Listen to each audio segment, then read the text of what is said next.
กาลครั้งหนึ่งมีครอบครัวหนึ่งปลูกบ้านอาศัยอยู่ที่ชายป่าซึ่งห่างไกลจากหมู่บ้านผู้คนเหตุที่พวกเขาไปอาศัยอยู่ห่างไกลจากชาวบ้านนั้นก็เป็นเพราะเมื่อครั้งที่เขาทั้งสองคนมีลูกเด็กชายที่ภรรยาคลอดออกมานั้นมีปานดำเกือบทั้งใบหน้าและตามแขนขาเกือบทั้งตัวแม้เด็กน้อยจะมีอวัยวะครบถ้วนสมบูรณ์และมีสติปัญญาที่ฉลาดเฉลียวแต่เพราะปานดำที่มีอยู่มากมายบนร่างกายนั้นก็ทำให้เด็กน้อยเป็นที่รังเกียจและถูกล้อเลียนจากเพื่อนในวัยเดียวกันเสมอพ่อแม่ของเด็กๆพวกนั้นเวลาที่เห็นเด็กน้อยเดินผ่านหน้าบ้านก็จะบอกลูกของตนไม่ให้ไปเล่นด้วย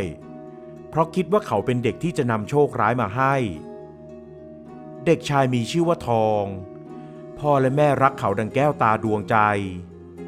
แต่ชื่อทองนี้กลับโดนเพื่อนๆล้อเลียนอยู่เสมอชื่อทองได้ยังไงเอ็งมันต้องชื่อไอ้ทานมีแต่สีดำทั่วทั้งตัวดูสกปรกเหมือนไปคลุกถ่านคุกขี้เถ้ามาเด็กชายที่ดูเหมือนหัวโจกล้อเลียนจากนั้นลูกสมุนอีก 3-4 คนก็พากันร้องล้อเลียนพร้อมๆกันไอ้ทานไอ้ทานเด็กๆพากันรุมล้อเลียนทำให้เด็กชายทองต้องเดินคอตกน้ำตาคลอกลับบ้านเป็นประจำทุกวันบางวันเด็กเกเรพวกนั้นถึงขั้นตามมาที่บ้านแล้วแกล้งเอาขี้ดินขี้โคลนปาใส่กระท่อมการที่ทองถูกเพื่อนๆล้อเลียนรังเกียจและรังแกแบบนี้ก็ทำให้พ่อกับแม่สงสารเขามากทั้งสองเลยตัดสินใจจะย้ายครอบครัวออกไปอยู่ที่ท้ายหมู่บ้านไม่ห่างจากชายป่านักพ่อของทองยึดอาชีพหาของป่าและให้แม่ของทองนำไปขายที่ตลาดของที่เขาหามานั้นก็จะมีพวกไม้ป่าไม้ดอกงามๆที่มีกลิ่นหอมและไม้หอมกับพวกสมุนไพรทำยาทั้งหลายแหล่ดีที่พ่อของทองพอรู้หนังสือบ้างเขาจึงได้สอนให้ลูกอ่านออกเขียนได้ด้วยตัวเองไม่ต้องไปเรียนที่วัด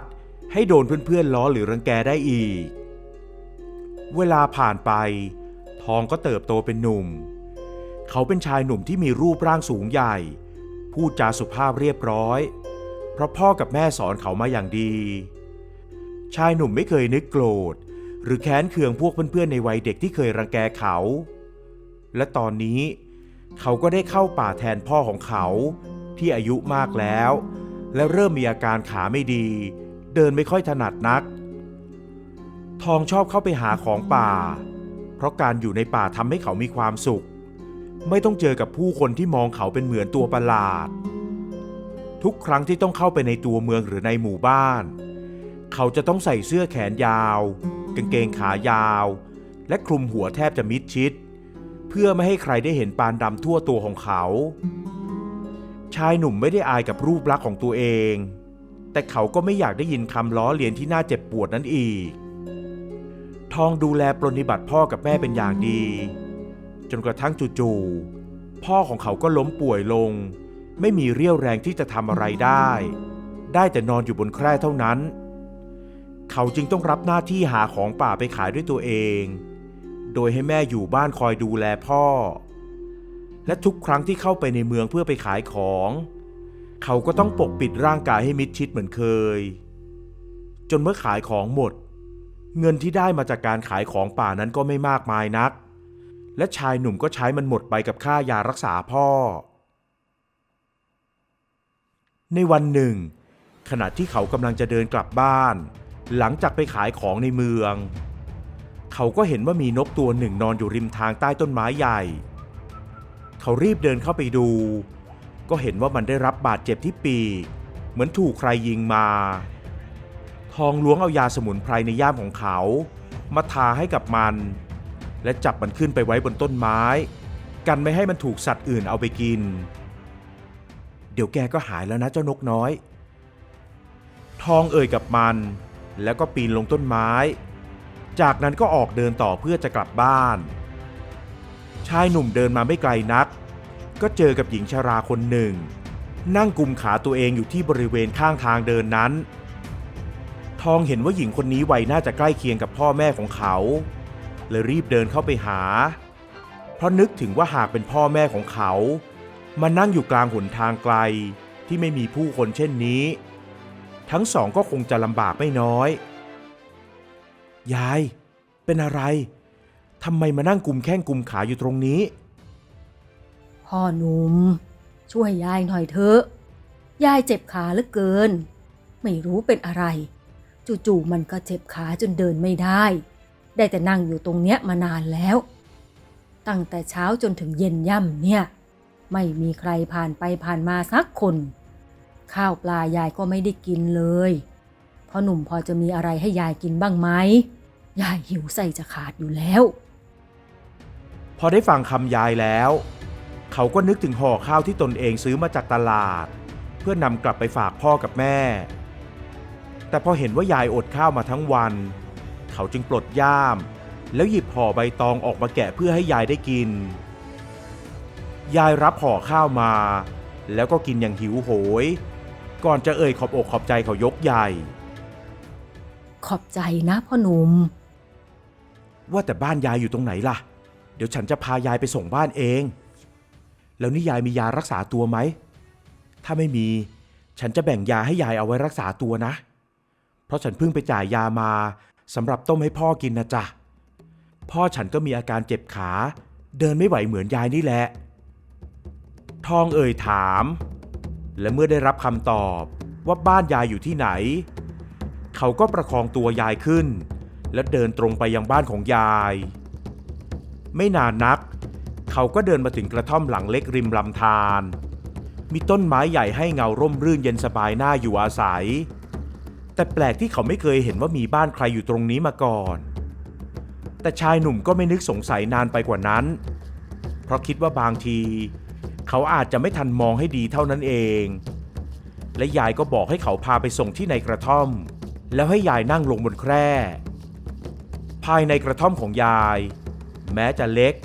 แต่ก็สะอาดสะอ้านน่าอยู่ยายอยู่คนเดียวแบบนี้แล้วขาก็เจ็บยายคงจะลำบากน่าดูนะชายหนุ่มเอ่ยเมื่อหันไปมองรอบๆและไม่เห็นวี่แววว่าจะมีใครอยู่ที่กระท่อมนี้ร่วมกับยายปกติยายก็แข็งแรงดีแต่วันนี้ไม่รู้เป็นอะไรจู่ๆมันก็เจ็บขาจนเป็นอย่างที่เห็นนั่นแหละเดี๋ยวพอได้กินยาที่พ่อหนุ่มให้มายายก็คงจะดีขึ้นเอาอย่างนี้ดีกว่านะยายเดี๋ยวฉันจะไปหาตัดไม้มาทำไม้เท้าให้ไว้ใช้พยุงตัวเวลาที่จะเดินไปไหนมาไหนแล้วก็จะหุงหาข้าวปลากับต้มยาสมุนไพรนี้ไว้ให้ยายด้วยก็แล้วกันชายหนุ่มเอ่ยอาสาจากนั้นก็ออกไปตัดไม้ไผ่ขนาดพอเหมาะมือและความยาวกำลังดีมาวางไว้ให้ยายก่อนจะเดินไปที่ครัวของยายแล้วจัดการหุงหาอาหารเขาเห็นว่ายายมีปลาแห้งแขวนตากเอาไว้จึงเอามาต้มให้ยายไว้กินกับข้าวในมื้อถัดไปจากนั้นก็นำยาสมุนไพรไปต้มในหม้อดินเผาเมื่อทุกอย่างเสร็จเรียบร้อยเขาก็นำยาใส่ถ้วยให้ยายรอจนยายกินเสร็จเขาก็จัดการเก็บให้และเอ่ยขอตัวลากลับบ้านพ่อหนุ่มเป็นคนดีจริงๆพ่อกับแม่คงจะรักและภูมิใจในตัวพ่อหนุ่มมากนะขอให้เจริญเจริญนะพ่อคุณยายอวยชัยให้พรเขาเสียมากมายชายหนุ่มยกมือรับพรจากยายจากนั้นก็เดินกลับบ้านไปเมื่อไปถึงบ้านเขาก็ต้องมาหุงหาข้าวปลาอาหารให้พ่อกับแม่เพราะข้าวห่อที่เตรียมมาฝากพ่อกับแม่นั้นเขาได้ให้ยายกินระหว่างทางไปแล้วและเขาก็เล่าเรื่องราวที่เกิดขึ้นให้แม่ฟังดีแล้วที่ลูกช่วยเหลือยายเพราะแกอยู่คนเดียวลูกหลานไม่มีแกคงจะลำบากหน้าดูนะวันไหนพอมีเวลาก็แวะไปดูแกหน่อยนะลูกแม่ของชายหนุ่มเอ่ยชื่นชมในสิ่งที่เขาทำอีก2 วันต่อมาชายหนุ่มก็แวะไปเยี่ยมหายายที่กระท่อมและพบว่าอาการของยายดีขึ้นมากแล้วเมื่อเห็นว่าอาการของยายไม่น่าเป็นห่วงเขาก็จะลากลับเพราะจะเข้าไปหาของป่ามาขายเหมือนเคยนี่พ่อหนุ่มยายมีอะไรจะให้ยายเอ่ยพร้อมกับยื่นห่อผ้าให้เขาเมื่อชายหนุ่มรับมาแล้วแกะห่อผ้าดูก็ ก็เห็นว่าเป็นเปลือกไม้ยาวเท่าฝ่ามืออย่าคิดว่ามันเป็นแค่เปลือกไม้ชูนะนี่น่ะมันเป็นของวิเศษที่พ่อแม่ปู่ย่าตายายของยายให้ตกทอดกันมาหลายรุ่นแล้วมันเป็นเปลือกไม้วิเศษแค่เราแบ่งมันเอาไปต้มเป็นยาไม่ว่าเป็นโรคอะไรก็หายได้พอยายบอกอย่างนั้นชายหนุ่มก็คิดว่าบางทีที่อาการของยายหายดีอาจจะเป็นเพราะเปลือกไม้วิเศษนี้ก็เป็นได้แต่มันเป็นของตระกูลยายให้ฉันมาแบบนี้จะดีหรือไม่เป็นไรดอกยายอายุเยอะแล้วไม่มีลูกหลาน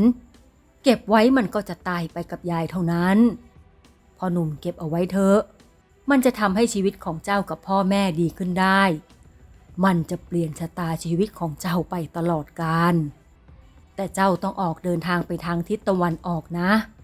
ที่นั่นจะมีอะไรดีๆเกิดขึ้นอ้ออย่าลืมแบ่งไปต้มเป็นยาให้พ่อกินนะที่สำคัญยายอยากให้พ่อหนุ่มได้กินยานั้นด้วยยายเอ่ยกำชับก่อนจะบอกให้เขารีบกลับไปที่บ้านและจัดการแบ่งเปลือกไม้มาต้มทำยาเสียก่อน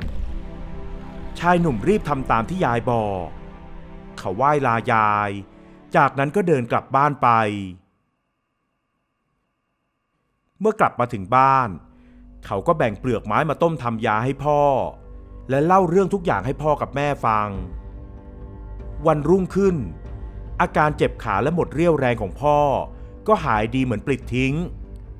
ทำให้ทั้ง3 คนพ่อแม่ลูกเชื่อมั่นว่ามันเป็นของวิเศษจริงๆและทั้งพ่อกับแม่ก็บอกให้เขาออกเดินทางเหมือนอย่างที่ยายบอกทองกราบลาพ่อกับแม่เขานำห่อผ้าและห่อข้าวเล็กน้อยใส่ย่ามสะพายขึ้นหลังโดยไม่ลืมที่จะพกเปลือกไม้วิเศษไปด้วยเขายังคงใส่เสื้อแขนยาวกางเกงขายาวและโพกผ้าคลุมหน้าไว้เหมือนเดิมเมื่อเดินทางมาถึงในตลาดก็ได้ข่าวว่าขบวนพ่อค้าเร่กำลังจะออกจากเมืองนี้เพื่อไปทำการค้าที่อีกเมืองทางทิศตะวันออกเขาจึงขอติดตามไปด้วยโดยอาศัยช่วยงานในกองคาราวานพ่อค้าเพื่อแลกกับข้าวปลาอาหารในการเดินทางนั้นกินเวลารอนแรมร่วมเดือนในที่สุดเขาก็มาถึงเมืองใหญ่ที่มีพ่อค้าจากแว่นแคว้นต่างๆมาทำการค้าขายมากมายผู้คนออกมาซื้อสินค้าจากต่างเมืองกันอย่างคึกคักนับเป็นเมืองที่มีชีวิตชีวาและมีความรุ่งเรืองมากชายหนุ่มกำลังมองหาลู่ทางในการทำมาหากินอยู่ในย่านการค้านั้นแล้วเขาก็ได้ยินเสียงผู้คนเป่าประกาศว่าเจ้าเมืองกำลังมองหาหมอวิเศษเพื่อไปรักษาลูกสาวของเขาเพราะลูกสาวของเจ้าเมืองป่วยด้วยโรคประหลาดนอนหลับสนิทไม่ยอมตื่นมาเป็นเวลานับเดือนแล้วหากใครรักษาลูกสาวของเขาได้เจ้าเมืองจะแบ่งสมบัติมอบให้และจะยกลูกสาวให้แต่งงานด้วยหากคนรักษานั้นเป็นชายหนุ่มแต่ถ้าเป็นชายสูงวัยหรือเป็นหญิงสาวก็จะยกสมบัติของเจ้าเมืองให้ครึ่งหนึ่งทองเห็นว่ามีคนสมัครไปรักษาโรคให้หญิงสาวมากมายหลายคนเขาเลยเดินไปสมัครด้วยเมื่อคนของเจ้าเมืองไล่เรียงสอบถามชื่อว่าเป็นใครมาจากไหนจนมาถึงทองเขาก็บอกให้ชายหนุ่มปลดผ้าโพกหน้าออกพอเห็นว่าหน้าของเขามีปานดำจนเกือบทั้งใบหน้าพวกเขาเหล่านั้นก็ทำสีหน้ารังเกียจจะออกปากไล่เขาไปเสียแต่หัวหน้าของคนกลุ่มนั้นได้ห้ามเอาไว้อย่าไล่เขานะให้เขาได้ลองรักษาคุณหนูเสียก่อนถ้าพวกเจ้าไล่เขาไปอาจจะเป็นการตัดโอกาสการรอดชีวิตของคุณหนูได้ทองนึกดีใจที่ยังมีคนที่มีใจเป็นธรรมและไม่มองคนที่หน้าตาเหลืออยู่บ้างชายหนุ่มจึงนึกขอบใจเขาและตั้งใจว่าหากเขาได้ดิบได้ดีเขาจะตอบแทนหัวหน้าคนงานคนนี้อย่างแน่นอนเมื่อหมออาสาแต่ละคนเดินทางมาถึงคฤหาสน์ของเจ้าเมืองต่างก็เข้าพำนักที่กระโจมที่ท่านเจ้าเมืองสั่งให้คนงานจัดเตรียมเอาไว้ให้จากนั้นแต่ละคนก็ได้เข้าไปรักษาอาการของลูกสาวเจ้าเมืองวันละคนแต่ไม่มีใครสามารถรักษาหญิงสาวได้เลยจนกระทั่งมาถึงคิวของทอง ชายหนุ่มสั่งให้คนงานติดเตาและเตรียมหม้อต้มยาให้เขาจากนั้นเขาก็จัดการต้มยาโดยไม่ให้ใครเห็นว่าเขาใส่สิ่งใดลงไปเมื่อปรุงยาเสร็จแล้วเขาก็บรรจุยาใส่ขวดที่มีจุกปิดเรียบร้อยแล้วเข้าไปดูอาการของลูกสาวเจ้าเมืองพร้อมกับคนงานหญิงอีก 2-3 คนทองตื่นตะลึงกับคฤหาสน์หลังงามของท่านเจ้าเมืองที่ล้วนประดับประดาด้วยเครื่องทองของมีค่าและเมื่อไปถึงในห้องนอนของหญิงสาวเขาก็ต้องตกตะลึงกับความงามของเธอมากกว่าที่เขาตะลึงกับความงามของคฤหาสน์เสียอีกเมื่อตั้งสติได้ทองก็บอกให้คนงานหญิง 2-3 คนช่วยกันพยุงตัวหญิงสาวให้นั่งแล้วเขาก็กรอกยาให้เธอเพียงไม่ถึงครึ่งชั่วยามหญิงสาวก็ได้สติและลืมตาตื่นขึ้นมาคนงานต่างพากันดีใจรีบออกไปบอกผู้คนในคฤหาสน์รวมถึงเจ้าเมืองว่าลูกสาวของท่านฟื้นแล้วเสียงประโคมดนตรีดังขึ้นเป็นการประกาศให้ผู้คนรู้ว่าบัดนี้ลูกสาวเจ้าเมืองหายป่วยจากอาการประหลาดแล้วและคนที่รักษาหญิงสาวก็คือชายหนุ่มต่างเมืองที่มีชื่อว่าทองเจ้าเมืองเข้ามาขอบอกขอบใจทองอย่างมากมายที่เขารักษาลูกสาวจนหายดีเขาขอให้ทองเปิดผ้าโพกหน้าออกและเมื่อเขาเปิดผ้าออกทุกคนก็เห็นว่าเขามีปานดำจนเต็มใบหน้าไม่เพียงเท่านั้นชายหนุ่มยังเปิดเผยให้ดูอีกว่าเขามีปานเช่นนี้เกือบทั่วทั้งตัวหลายคนส่งเสียงอื้ออึงบางคนเบนหน้าหนีเพราะความรังเกียจมีเพียงหญิงสาวเท่านั้นที่นิ่งเฉยเมื่อคนรับใช้คนสนิทมากระซิบบอกว่าท่านเจ้าเมืองเคยพูดว่าจะให้หญิงสาวแต่งงานกับคนที่รักษาเธอหายฝ่ายเจ้าเมืองก็อยากจะกลับคำพูดนั้นเสียเพราะสงสารลูกสาวที่ต้องมาแต่งงานกับชายอัปลักษณ์คนนี้แต่ลูกสาวของเขากลับยืนยันว่าจะทำตามคำพูดของพ่อ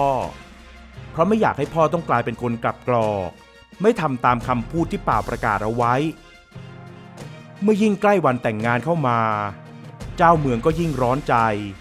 เพราะสงสารลูกสาวและอับอายที่จะมีลูกเขยเป็นชายหนุ่มอัปลักษณ์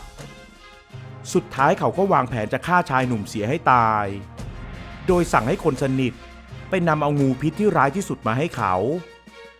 จะแกล้งนำมันไปมอบเป็นของขวัญให้กับว่าที่ลูกเขยเมื่อได้งูพิษมาแล้วก็ให้ผู้เชี่ยวชาญด้านอสรพิษจับมันเอาไปไว้ในหีบและเรียกทองให้เข้ามาพบพอทองเข้ามาพบท่านเจ้าเมืองก็เรียกให้เข้ามาใกล้ๆโดยบอกว่ามีของขวัญจะมอบให้เป็นพิเศษเมื่อทองเข้ามาหาเจ้าเมืองก็เปิดหีบออกหมายให้งูพุ่งตัวไปฉกชายหนุ่มทว่างูกลับเอี้ยวตัวมาฉกที่เจ้าเมืองทันทีเจ้าเมืองร้องโวยวายและสะบัดงูจนพ้นตัวไปแต่ไม่นานนักเขาก็มีอาการหน้ามืดวิงเวียนและล้มหมดสติลงไปเพราะพิษของงูทุกคนในที่นั้นต่างพากันตกใจร้องโวยวายลูกสาวเจ้าเมืองที่รีบวิ่งเข้ามาดูอาการของพ่อก็บอกให้ทองช่วยรักษาพ่อของนางทองรีบต้มยาทันทีแล้วก็นำมาให้เจ้าเมืองกินไม่นานนักเจ้าเมืองก็ฟื้นคืนสติการที่เจ้าเมืองต้องเกือบตายในครั้งนี้ทำให้เขาไม่กล้าคิดที่จะทำผิดอีกแล้วเขาเอ่ยขอโทษทองที่คิดร้ายวางแผนจะให้ชายหนุ่มตายเพราะงูพิษและหลังจากนั้นเจ้าเมืองก็ยอมให้ทองแต่งงานกับลูกสาวของเขาแต่โดยดีโดยจัดงานอย่างใหญ่โตและส่งคนไปรับพ่อกับแม่ของทองมาร่วมงานด้วยในงานนี้มีแต่คนอยากจะเห็นหน้าลูกเขยของเจ้าเมืองว่าเขาจะมีหน้าตาอัปลักษณ์มีแต่ปานดำทั้งหน้าตาและทั้งตัวจริงดังที่เขาพากันร่ำลือหรือไม่แต่ปรากฏว่าเมื่อถึงตอนทำพิธีแต่งงานเจ้าบ่าวกลับมีหน้าตาหล่อเหลาผิวพรรณเหมือนคนทั่วไปไม่ได้มีปานดำอย่างที่พากันร่ำลือเลยสักนิดแม้แต่เจ้าสาวของเขาก็ยังอดแปลกใจไม่ได้เพราะวันแรกที่นางฟื้นคืนสติขึ้นมาเห็นเขาทองก็ยังมีปานดำแทบทั้งใบหน้าอยู่ความจริงปานพวกนี้หายไปตั้งแต่พี่ได้รับยาวิเศษมาจากยายแล้วล่ะแต่ที่แอบทาสีดำให้เหมือนยังมีปาน ก็เพราะอยากจะรู้ว่าผู้คนจะยอมรับเจ้าทองคนนี้ในแบบเดิมที่มีปานดำอัปลักษณ์ได้หรือไม่ทั้งที่พี่สามารถช่วยเหลือชีวิตพวกเขาได้แม้จะอยู่ในรูปร่างหน้าตาแบบใดก็ตามพี่ต้องขอบใจเจ้าและพ่อของเจ้ามากนะที่ในที่สุดก็สามารถยอมรับตัวตนของพี่ได้ทองเล่าเรื่องทั้งหมดให้เจ้าสาวของเขาได้ฟังและได้เล่าให้พ่อแม่ของเขากับเจ้าเมืองได้ฟังด้วยหลังแต่งงานทองก็ได้ช่วยเจ้าเมืองดูแลประชาชนในเมืองแห่งนั้นต่อไปด้วยจิตใจที่ดีและมีเมตตาแม้ว่าต่อมายาวิเศษนั้นจะหมดไปแล้วแต่เขาก็ยังให้ความช่วยเหลือผู้คนที่เดือดร้อนที่มาขอพึ่งพิงอยู่เสมอมิได้ขาดทำให้ผู้คนเคารพนับถือเขามากไม่ต่างจากเจ้าเมืองเลยสักนิดทองเคยให้คนงานไปตามหายายที่กระท่อมหลังเล็กริมลำธารในบ้านเมืองที่เขาเคยอาศัยอยู่แต่ก็ไม่มีใครเคยเห็นกระท่อมหลังนั้นหรือยายคนนั้นเลยทองจึงคิดว่ายายคงเป็นผู้วิเศษที่มาช่วยเหลือเขาเป็นแน่แท้ดังนั้นเขาเลยตั้งใจเอาไว้ว่าจะช่วยเหลือผู้คนเช่นเดียวกับที่เขาเคยได้รับความช่วยเหลือมาเช่นกัน